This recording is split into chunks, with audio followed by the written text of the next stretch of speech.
Leonardo da Vinci is one of the most intriguing men in history, an ordinary man who did extraordinary things. He was at once an accomplished artist, designer, engineer, philosopher, and scientist. In short, he was what we now think of as a Renaissance man. How did this one individual come to accomplish so many things in so many fields? Why this man at this point in the 15th century? One theory holds that Leonardo's childhood was filled with such personal doubts and family uncertainties that he did everything in his power throughout his life to ensure that he was not forgotten and never ignored.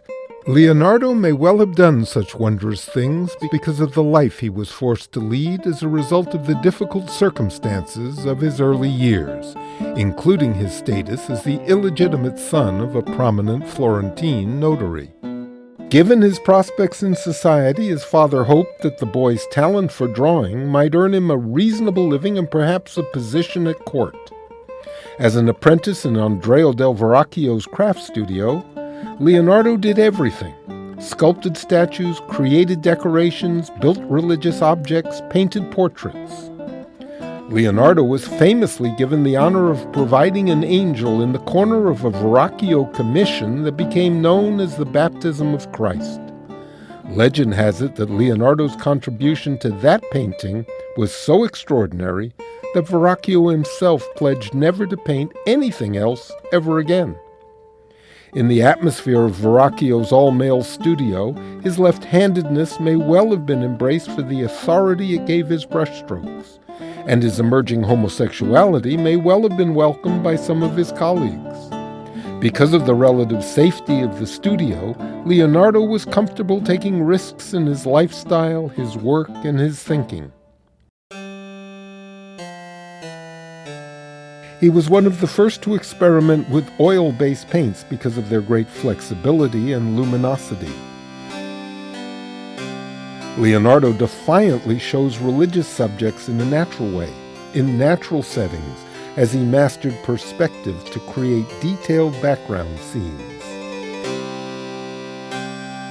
He experimented with blending light and dark areas seamlessly to give his paintings a more realistic look.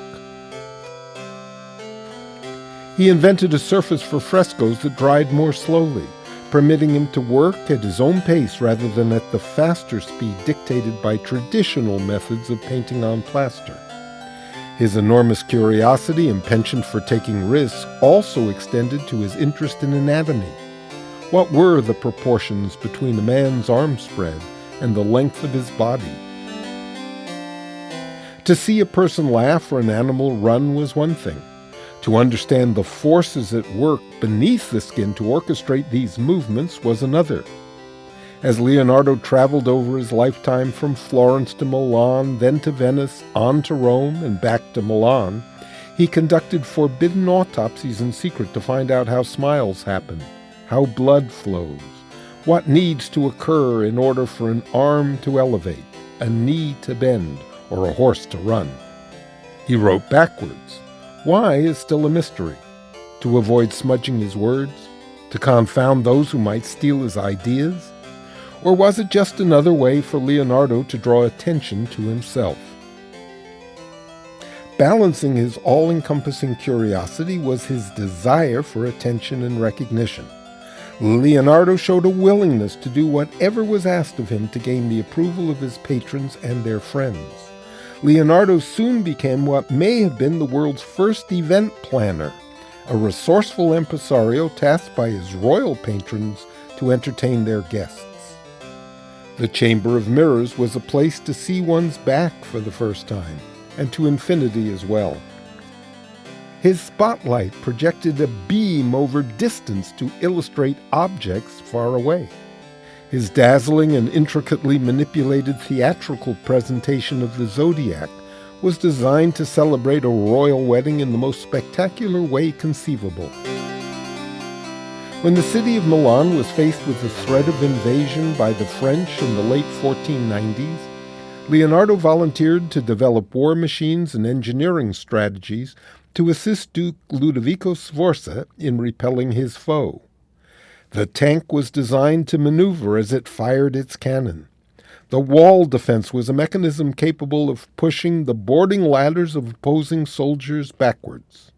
Mortar shells exploding on contact could destroy structures and create shrapnel to destroy lives.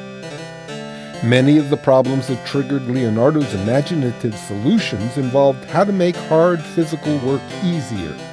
Machines that used water, pulleys, gears, and wheels to provide mechanical assistance in accomplishing various tasks. In fact, many of the machines Leonardo conceived involved concepts we still enjoy today.